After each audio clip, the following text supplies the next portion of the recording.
Out what these are. And now I've heard that she is with us. Representative McElraft, thank you so much for joining us on Washington Watch. My pleasure. Thank you for having me. Well, please do tell us. You are leading on this, and we are so grateful for your leadership. What is it that your bill does, and why did you decide to sponsor this? Oh, gosh, our bill, there are 4 primary sponsors, and we decided to sponsor this bill because when we found out there were 70% of the children who get the women who get a positive on their prenatal testing for Down syndrome, 70% of those babies are aborted, and I was just shocked at that. And I have a friend who had a baby 2 years ago with Down syndrome, and I've watched this baby grow and the love and care that the baby has gotten, and got interested in Down syndrome that way. And then when I had an opportunity to sponsor this bill, I absolutely yes. Well, I think you and I have probably had the same experience that way. When I see people, and sometimes babies, but people with Down syndrome, many of whom, I mean, the quality of their life, quite frankly, seems to be better than average. It seems to me, just the joy and the love that they bring to the world. And so are they physically what we describe as perfect? I guess not. But honestly, my assessment is that their life seems to be better than a lot of other people's lives. And the idea that because of a chromosomal abnormality that they would be deemed unworthy of life should be problematic for all of us. But your bill doesn't just exactly right. Yeah, your bill doesn't just deal with Down syndrome, does it? I think, does it also deal with race and gender as well?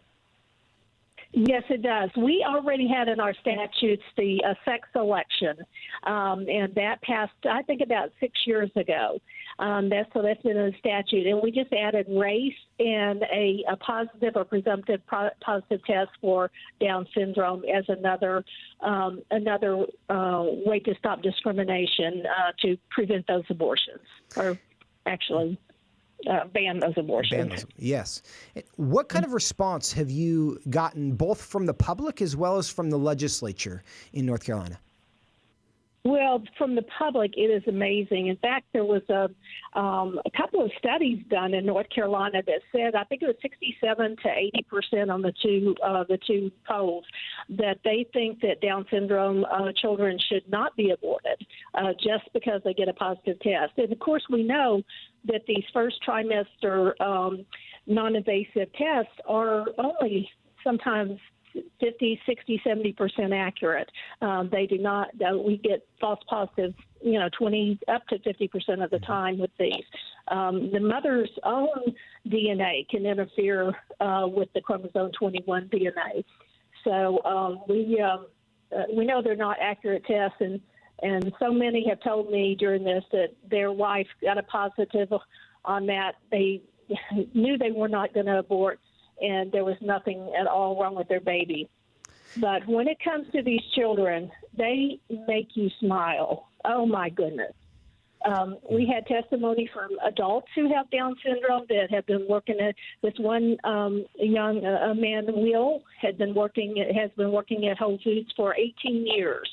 And he laughed and he smiled, and he just had a great interview with us during the time that we have done we went through 3 different committees before we went to the floor.